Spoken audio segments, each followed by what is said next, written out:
நம்ம சேனல்லேருந்து தொடர்ந்தாப்பில் நீங்கள் வீடியோக்களை பார்க்க நினச்சிங்கன்னா இதுவே நம்ம சேனலை சப்ஸ்கிரைப் பண்ணுங்க. சப்ஸ்கிரைப் பண்ணுங்க. கீழே பெல் சிம்பல் இருக்கும், அதையும் கிளிக் பண்ணுங்க. வாங்க வீடியோக்குள்ளே போகலாம். ஒரு கிராமத்தில் கொல்லன் ஒருவன் வாழ்ந்து வந்தான். இரும்பு சாமான்கள் செய்து விற்று பிழைப்பு நடத்தி வந்தான் அவன்.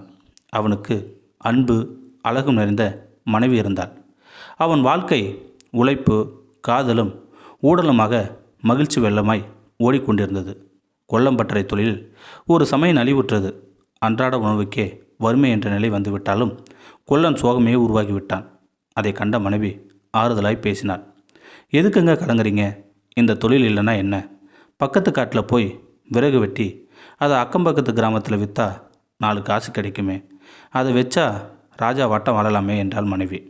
புது நம்பிக்கை புது உற்சாகம் உள்ளத்தில் கொல்லனுக்கு ஏற்பட்டது. இப்போது விறகு வெட்டி ஆனான்.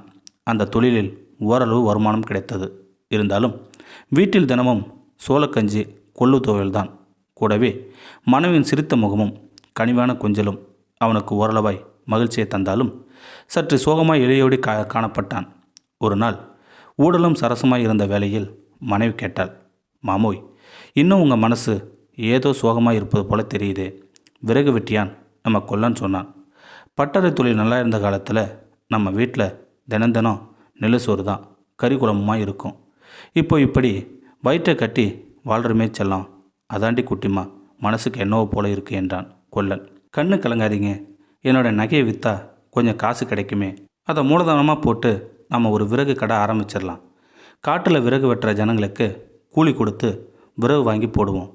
கடையினா ஆயிட்டா எந்த நேரமும் ஜனங்க விறகு வாங்க வருவாங்க. நமக்கு நல்லபடியாக வருமானம் கிடைக்கும் என்றால் மனைவி. மீண்டும் புத்துணர்ச்சி நமது கொல்லன் உள்ளத்தில் ஏற்பட்டது. விறகு வெட்டியான் இப்போது விறகு கடை முதலையாளானான். வருமானம் பெருகியது. அப்புறம் என்ன, வீட்டில் கரிசோறு தான். ஆனாலும் வாழ்க்கை அடுத்தடுத்த சோதனைகள் ஏற்படுத்தாமல் விட்டுவிடுமா என்ன? வந்தது கெட்ட நேரம். விறகு கடையில் தீ விபத்து. அத்தனை மூலதனமும் கறிக்கொட்டையாகிவிட்டது நம்ம கொல்லனுக்கு. தலையில் அடித்து கொண்டே அழுதான். விறகு கடை முதலாளி நண்பர்கள் பலரும் வந்து ஆறுதல் சொன்னார்கள்.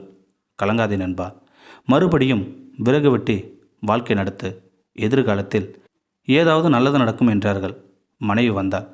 கண்ணீரை துடைத்தாள். அவன் தலை சோர்ந்த நெஞ்சோடு கட்டி அணைத்தாள் மனைவி. கண்ணீர் மல்க சொன்னாள், இப்போ என்ன ஆயிடுச்சுன்னு அழுறீங்க? விறகு எரிஞ்சு வீணாக போயிடுச்சு, கறியாத்தானே ஆயிருக்கு. நாளையிலிருந்து கறி வியாபாரம் பண்ணுவோம். தன் தலை நிமிர்ந்து அவளின் முகம் பார்த்தவனுக்கு மீண்டும் வாழ்வில் ஒளி திறந்தது. ஊக்குவிக்கவும் உற்சாகப்படுத்தவும் அன்பு செலுத்தவும் அன்பான மனைவி அமைந்தால் முடங்கி கிடக்கும் உறவன் கூட எவரெஸ்ட் சிகரம் தொடுவான்.